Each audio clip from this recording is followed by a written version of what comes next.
Approximately 2 to 3% of adolescent girls experience delayed puberty and 0.2 to 0.3% of girls experience precocious puberty. And these numbers are constantly rising. If you are a mom or a teen girl who is concerned with your health and puberty, then this video is just for you. In this video, I am covering what is normal puberty, what is delayed puberty, and what is precocious puberty. For finding what is abnormal in your child's puberty or your puberty, you have to first know what is normal. So let's get into it. What is the normal puberty? In this pubertal period, a child shows the secondary sexual character which are not present in the childhood and present in adulthood. There is gradual development of the secondary sexual character in pubertal period. So basically, puberty is just a connecting link between a girl's childhood and girl's adulthood. When we are talking about girls' puberty, there are 5 major physical signs we have to look for. The 5 physical signs are development of breast, height growth, menstruation, hair growth in pelvic area, and hair growth in axillary area. Now you might think puberty is just an external thing, right? You go from some physical changes and then you got adult. But it's not. Actually, puberty is backed up by physical changes in internal organs and also the hormonal changes.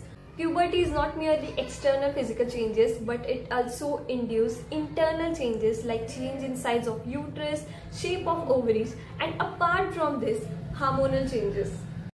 Literally, hormonal changes are the backbone of these processes and they regulate everything. When the hormonal changes are disturbed, the puberty gets disturbed.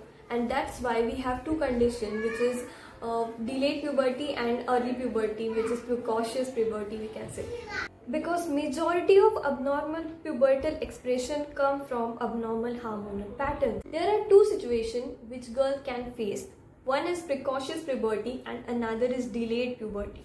The normal pubertal age for girls is somewhat around 10 years to 16 years, but in precocious puberty, the puberty begins in the girls at the age of 8 and menstruation in girls begins at the age of 10. Now you might ask, what is the delayed puberty and how much is the delay of the menses to begin and the secondary sexual character to begin?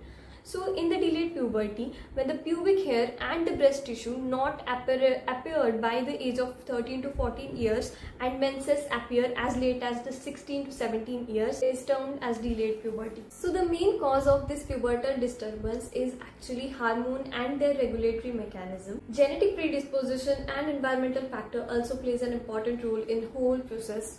So what is the treatment we can opt? In both the cases, the treatment is entirely dependent upon the cause. In precocious puberty, main aim is to reduce the excess hormonal secretion in the child's body. Whereas in delayed puberty, we try to improve the general health, cure any illnesses if present. Doctors can go for estrogen cycling therapy and the chromosomal study to if there is necessary, we can go for chromosomal study to exclude any intersexuality. So that's all for today's video, and if you have any doubts, queries or questions, you can ask me in the comment section. Feel free to ask actually. This is my first video, so do subscribe for more such content, female health related content, anything you can, and follow me for more.